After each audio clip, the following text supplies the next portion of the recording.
When you think about businesses that are selling through the roof, like Aloe or Allbirds, sure, you think about a great product, a cool brand, and great marketing.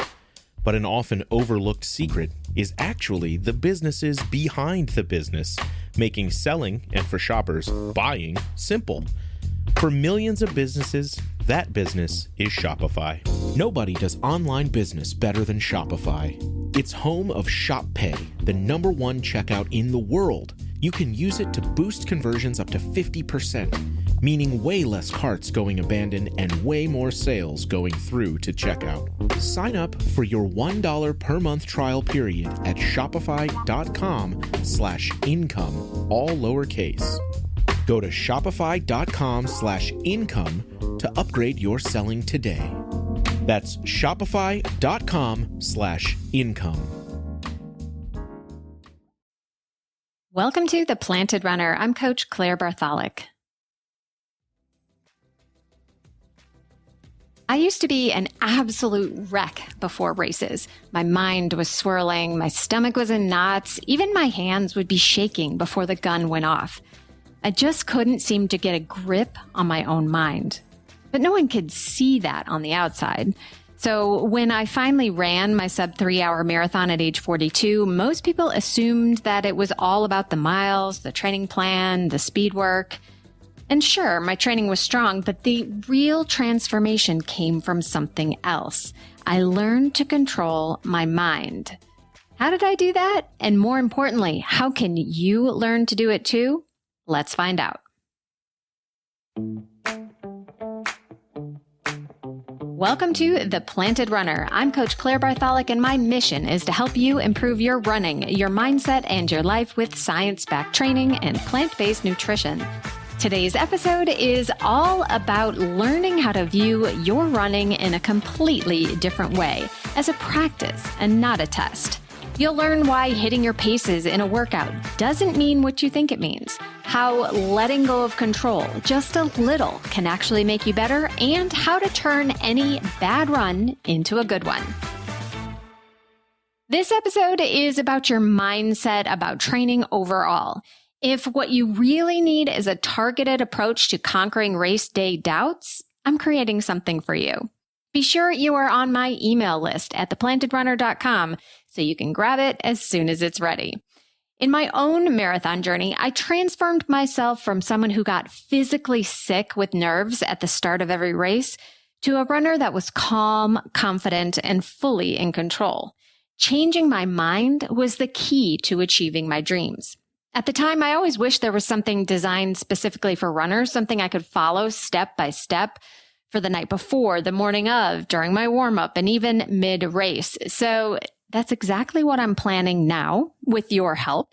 And I'm calling it Find Your Flow State. I'm going to include 4 guided mental strength audios that you can use the night before, the morning of, during your warm-up, and mid-race. There'll be a companion PDF with some mantras and mental cues.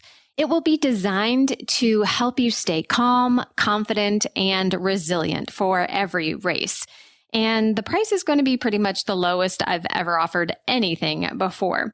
I want to make sure first, before I make this, that this is something that runners like you are truly seeking out. So if enough of you send me an email to claire@theplantedrunner.com saying that you want this, I will make it just in time for race day. And if you want an actionable mental strength tool right now, stay tuned all the way to the end of the episode for another Mental Strength Minute. Fortify your mind in 60 seconds or less.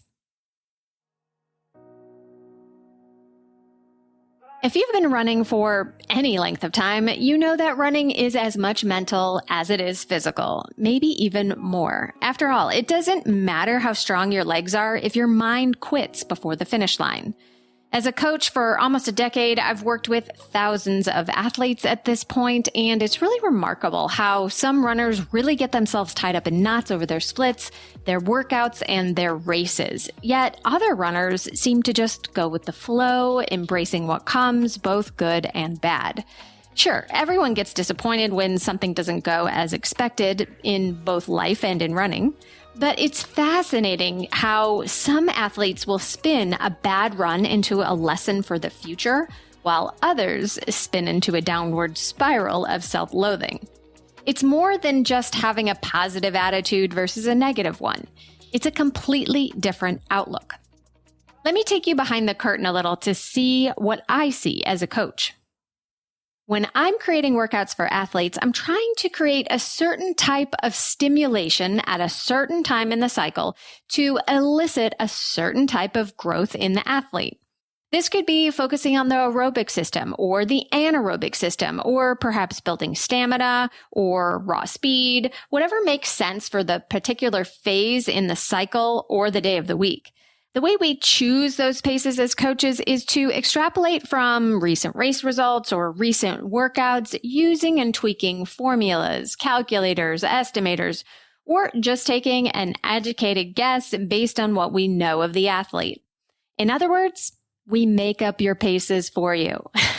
They are not handed down on a tablet from God written in stone.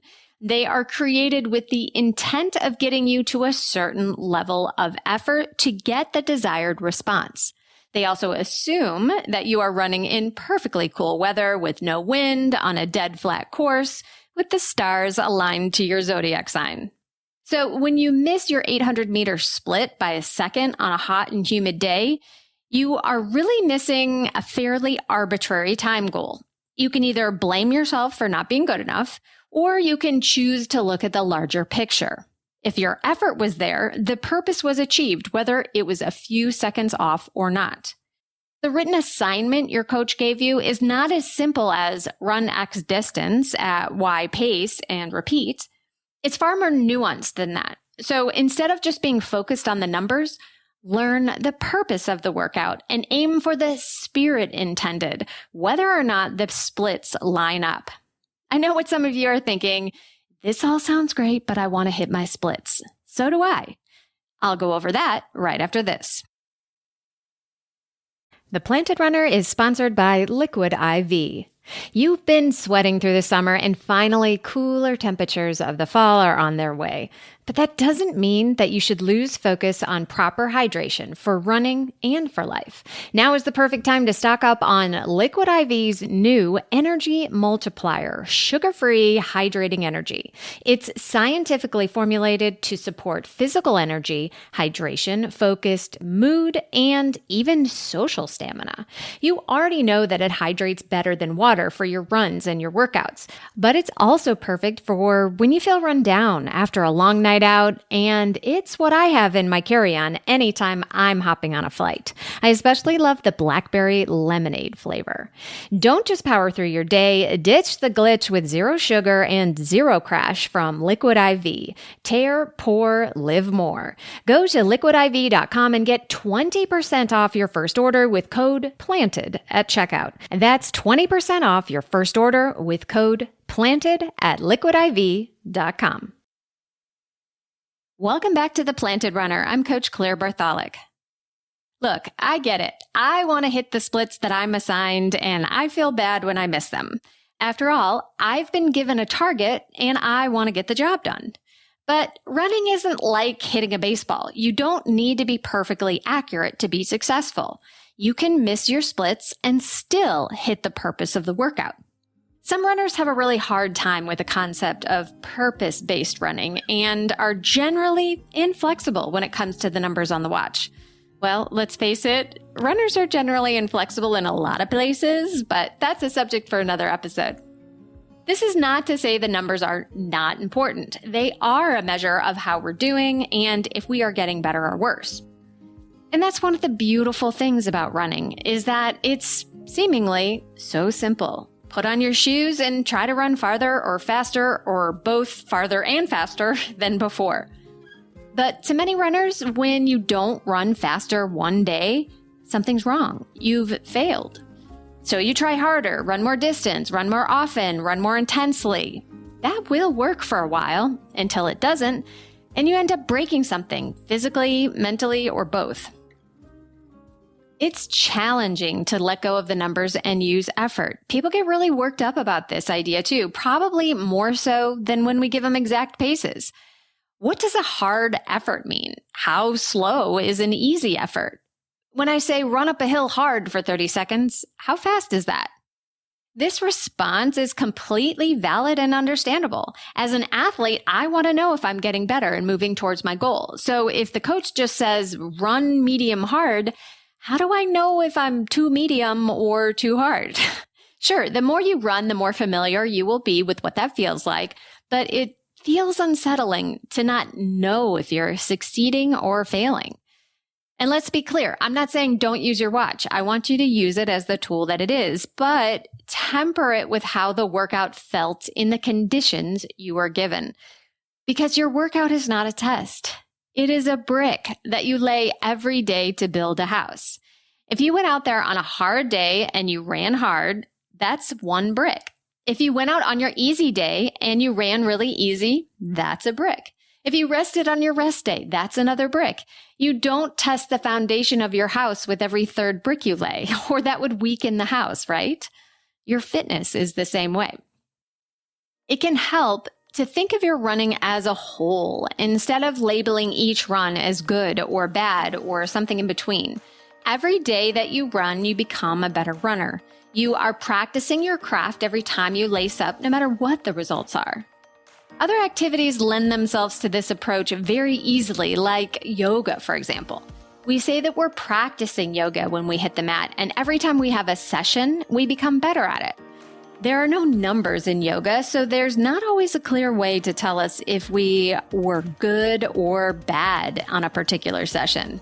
But maybe your heels got a little closer to the floor in downward facing dog, or maybe you were able to hold triangle pose just a few breaths longer than before.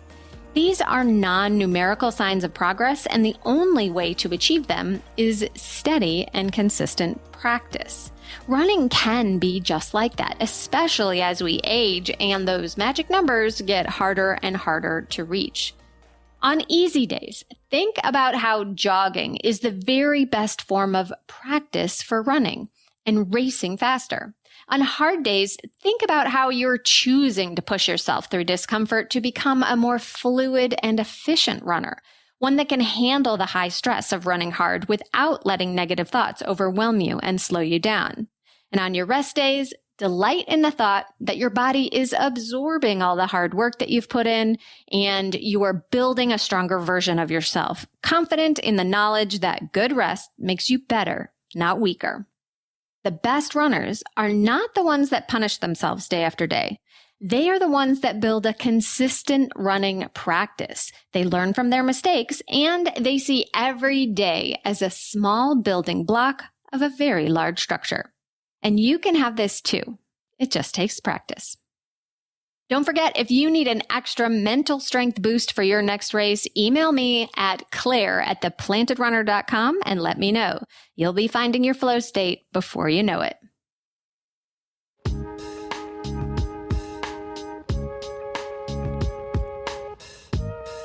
And now it's time for the Mental Strength Minute. Fortify your mind in 60 seconds or less. Today's topic is the struggle is the point. Most runners think that finishing the marathon or running faster than before is the point. It's not. The struggle that it takes to do those things is the point.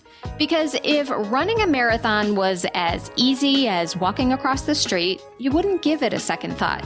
You don't assign value to anything easy. It's only difficult things that you endure and conquer that have real meaning in life. So the next time you are struggling with a tough long run or a hard workout, remember, this is exactly why you were doing it. Thank you for listening to The Planted Runner, part of the Evergreen Podcast Network. Don't forget that you can enter to win a free custom training plan for your next race and get featured on the show. Just write an Apple Podcast review and enter at theplantedrunner.com/PRLab. Of course, reviews are the #1 way to boost this show's reach, and it's a great way to tell me what you'd like to hear next because I read every single one. Have a great run today.